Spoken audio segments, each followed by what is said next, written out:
বেলুড় মঠ আমাদের অত্যন্ত প্রিয় এবং খুব কাছের একটি জায়গা, বিশেষ করে শীতকালে। এখানে পরিবার পরিজনের সঙ্গে সময় কাটানো, তারপরে বেলা শেষে প্রসাদ গ্রহণ করা, সব মিলিয়ে একটি বেলা কিন্তু দুর্দান্ত কাটে এই বেলুড় মঠে। তাই যদি আপনারা এই শীতকালে বেলুড় মঠ যাওয়ার জন্য প্ল্যান করছেন, তাহলে টাইমিং থেকে শুরু করে কুপন কোথা থেকে দেয়া হয়, কখন দেয়া হয় এবং প্রসাদ কখন পেতে পারেন, এই সমস্ত তথ্য তুলে ধরবো আজকের এই ভিডিওতে। তো চলুন ভিডিওটা শুরু করা যাক। নমস্কার, গুড মর্নিং সকলকে। একদম শীতের শুরুর সকালে আমি চলে এসেছি আমাদের অতি পরিচিত এবং প্রিয় বেলুড় মঠের সামনে। বেলুড় মঠের মেন গেটের সামনে আমি দাঁড়িয়ে রয়েছি। যে প্রশ্নটা সকলের মনে থাকে যে বেলুড় মঠ সকালবেলা কখন খোলে এবং কখন বন্ধ হয়, বা বিকেলে কখন খোলে, রাত্রে কখন বন্ধ হয়, সেই প্রশ্নের উত্তরটা দিয়ে এই ভিডিওটা আমি শুরু করব। তারপরে ভিতরে যাব, প্রসাদ গ্রহণ করব, কুপন কীভাবে সংগ্রহ করতে হবে সমস্ত কিছু দেখাবো।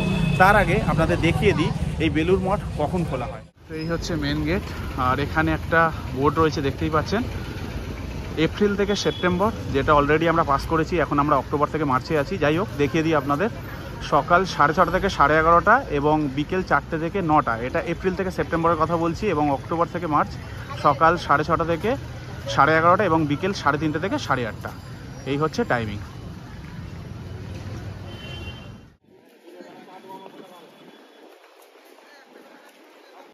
তো মেন গেট থেকে কিছুটা হেঁটে আসার পরে বাম দিকে এখানে রামকৃষ্ণ সংগ্রহশালা পাবেন। এটা হচ্ছে মিউজিয়াম। এখানে ঢোকার জন্য টিকিট লাগবে। তার সামনে রয়েছে মূল প্রবেশ পথ, আর এই ডান দিকে রয়েছে ওয়াশরুম। সেটা আমি আগে গিয়ে আপনাদের দেখাচ্ছি। এই হচ্ছে রামকৃষ্ণ মিউজিয়াম। এর ঠিক অপোজিটে এখানে রয়েছে ওয়াশরুম, পে অ্যান্ড ইউজ, আর তার সামনেই রয়েছে এই মূল গেটটি। এই মেন গেট দিয়ে সোজা ঢুকেই ডান দিকে পাবেন জুতো রাখার জায়গা। তারপরে মূল মন্দিরে বা মূল চত্বরে আপনারা প্রবেশ করতে পারেন। বেলুড় মঠে প্রবেশ করে প্রথমে এই মূল মন্দিরে যান। এখানে বেশ কিছুটা সময় আপনারা কাটাতে পারেন। একটা জিনিস আপনাদের মাথায় রাখতে হবে, এই মন্দিরটি কিন্তু সকাল 6:30 থেকে 11:30 পর্যন্ত খোলা থাকে। তার মধ্যে আপনাদের এই মন্দিরে যেতে হবে। এই মূল মন্দিরে সময় কাটিয়ে গঙ্গাপাড়ে বেশ কিছু মন্দির রয়েছে, সেগুলো আপনারা দেখতে পারেন। গঙ্গাপাড়ে বেশ কিছুটা সময় কাটাতে পারেন। তারপরে যখন আপনাদের ঘড়ির কাঁটা বলবে সকাল 10টা, তখন আপনাদের মঠ অফিসের উদ্দেশ্যে যেতে হবে, কারণ সেখান থেকেই দেওয়া হবে প্রসাদের কুপন। কিভাবে যাবেন? এই মূল মন্দিরের পাশ থেকে একটি রাস্তা সোজাসুজি চলে গেছে মন্দিরের পিছন দিকে। এই রাস্তা ধরে আপনারা চলে যাবেন মঠ অফিসে। একদম এই মন্দিরের পাশ দিয়েই আপনাদের ভিতরে যেতে হবে। সেখানেই রয়েছে কুপন কাউন্টার। তো চলুন আপনাদের দেখাচ্ছি কোথা থেকে আপনারা কুপন পাবেন। তো এখান থেকে ঢুকেই বাঁদিকে চলে যাবেন, মঠ অফিস রয়েছে, সেখান থেকে কুপন সংগ্রহ করবেন।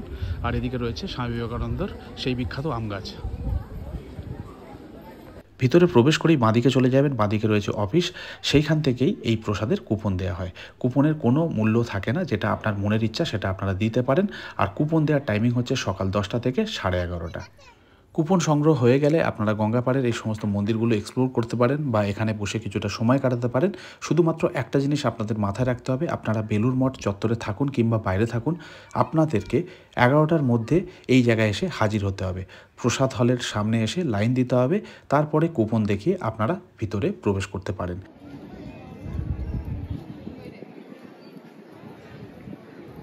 তো যেমন দেখতে পাচ্ছেন লাইন পড়ে গেছে। মোটামুটি 11টা বাজতে 10 মিনিট বাকি। 11টা থেকে প্রসাদ দেওয়া হবে। সামনেই রয়েছে প্রসাদ হল।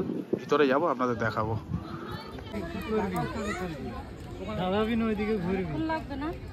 তো যেমন দেখতে পাচ্ছেন লাইনে দাঁড়িয়ে গিয়েছি। তো 11টা থেকে প্রসাদ বিতরণ হবে। লম্বা লাইন, কুপনটা হাতে রাখতে হবে, তারপরে ভিতরে প্রবেশ করতে পারবেন। তো মোটামুটি যেখানে থাকেন না কেন 11টার মধ্যে এসেই লাইনে দাঁড়াতে হবে।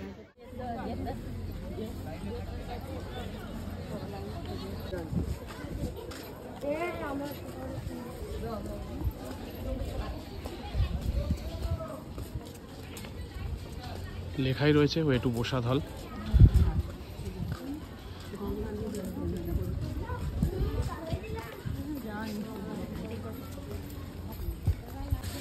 তো ঢুকেই ডান দিকে এখানে হাত ধোয়ার জায়গা পাবেন।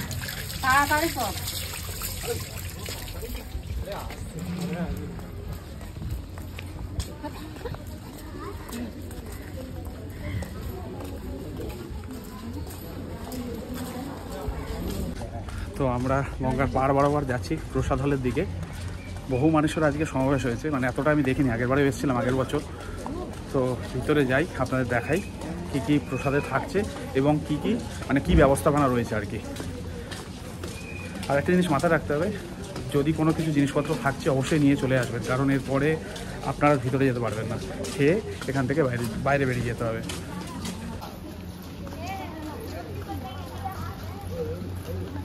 তো এই হচ্ছে প্রসাদ হল, ভিতরে যাব। আগেরবার এসেছিলাম যখন এখান দিয়ে গিয়েছিলাম, বাট এখন এখান থেকে এটা নতুন বানানো হয়েছে, মানে আগে ছিল বাট তখন রেডি ছিল না। ওয়াও, এই জিনিসটা দেখুন, দারুণ করছে। এটা রেডি হওয়ার পরে বেশ ভালো লাগবে, মানে প্রত্যেকটা ফ্লোরে যাওয়ার জন্য সিঁড়ি এখানেই থাকবে বলে মনে হয়, বা লিফট এখানে থাকবে বলে মনে হয়।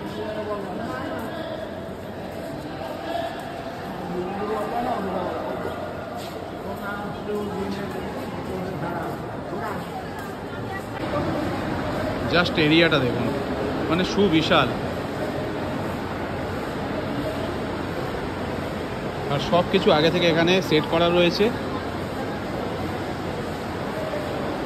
তো আমরা প্রসাদ হলে এসে গেছি, মানে কি বলবো, যা অ্যারেঞ্জমেন্ট রয়েছে না এখানে, মানে আগেও এসেছি বাট এই জিনিসটা দেখলে ভালো লাগে, এত জনের আয়োজন।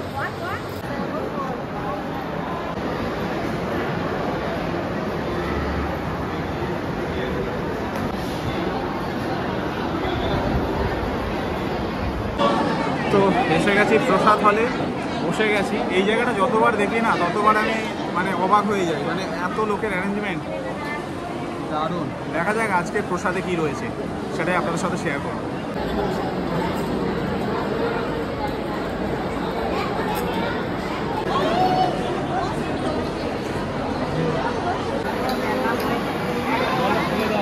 আমরা কম বেশি অনেকেই অনেক জায়গায় গিয়েছি, অনেক দেবত স্থানে ঘুরেছি, প্রসাদ গ্রহণ করেছি, কিন্তু সমস্ত জায়গার থেকে বেলুড় মঠের যে প্রসাদ দেওয়ার স্টাইলটা রয়েছে সেটা সম্পূর্ণ আলাদা।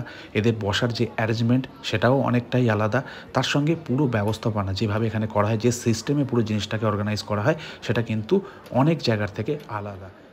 তাই অনেক মানুষকে দেখেছি লাইন দেওয়া নিয়ে ঝামেলা করছে, জায়গা নিয়ে ঝামেলা করছে। তাদেরকে বলবো বেলুড় মঠটা আরও 5টি জায়গার থেকে অনেক অনেক বেশি আলাদা। যত লোক হোক, যত লাইন পড়ুক, সবার জন্য কিন্তু এখানে প্রসাদ বরাদ্দ থাকে। তাই যারা বেলুড় মঠ সম্পর্কে অবগত না তাদেরকে বলতে চাইবো, লাইন রাখা নিয়ে বা লাইন দেওয়া নিয়ে কোনো ঝামেলার মধ্যে জড়াবেন না। সবার জন্য কিন্তু এখানে সব কিছু বরাদ্দ থাকে। তো যাই হোক, আমাদের এখানে প্রসাদ দেওয়া হয়েছে। প্রথমে দেওয়া হয়েছে খিচুড়ি, তারপরে আলুর একটি তরকারি। তার আগে আপনাদের জানিয়ে দেবো, এখানে কিন্তু প্রতিদিনের মেনু সেম থাকে না, এটা রোটেট হয়। আমি যেদিন গিয়েছিলাম সেদিন যেরকম আমি বললাম, খিচুড়ি এবং আলুর একটি তরকারি, তারপরে ছিল চাটনি, তারপরে মিষ্টি এবং এই পায়েস। তো এই হচ্ছে প্রসাদ হল, এখান থেকে আপনারা খাওয়া দাওয়া করে বেরিয়ে আসবেন। এসে সামনেই দেখবেন কল, মানে কলের পুরো একদম লাইন এখান থেকে শুরু করে একদম ওই এন্ড পর্যন্ত রয়েছে। তো এখানে হাত ধুয়ে নেবেন, আর ভিতরে এরপরে আর যেতে পারবেন না, আপনাদের এখান থেকে ডিরেক্ট বেরিয়ে যেতে হবে।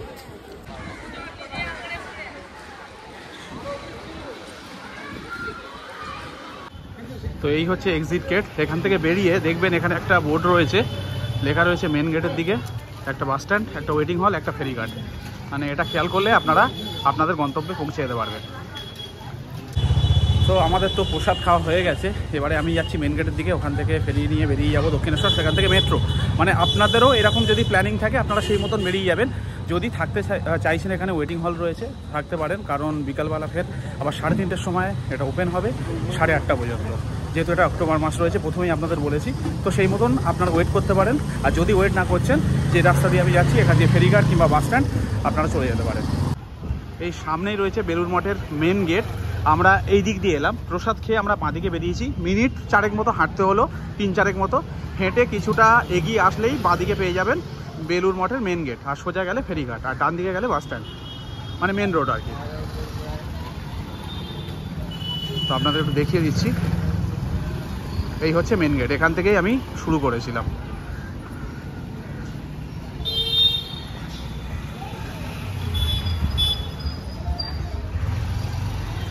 তো এখন গেট বন্ধ হয়ে গেছে, দেখতেই পাচ্ছেন। তো যেখান থেকে ভিডিওটা শুরু করেছিলাম সেখানেই শেষ করছি, মেন গেট থেকে শুরু করেছিলাম।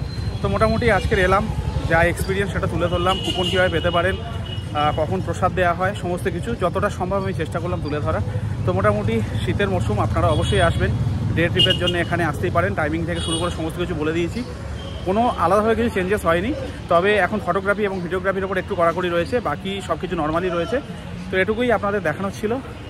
এখান থেকে এবার আমার বেরিয়ে যেতে হবে। তো এই ভিডিওতে এতটুকুই ছিল, আপনাদের সাথে দেখা হচ্ছে পরের ভিডিওতে। ভালো থাকবেন সবাই, ঘুরতে থাকুন, আনন্দে থাকুন, আর কি। চলুন, টাটা।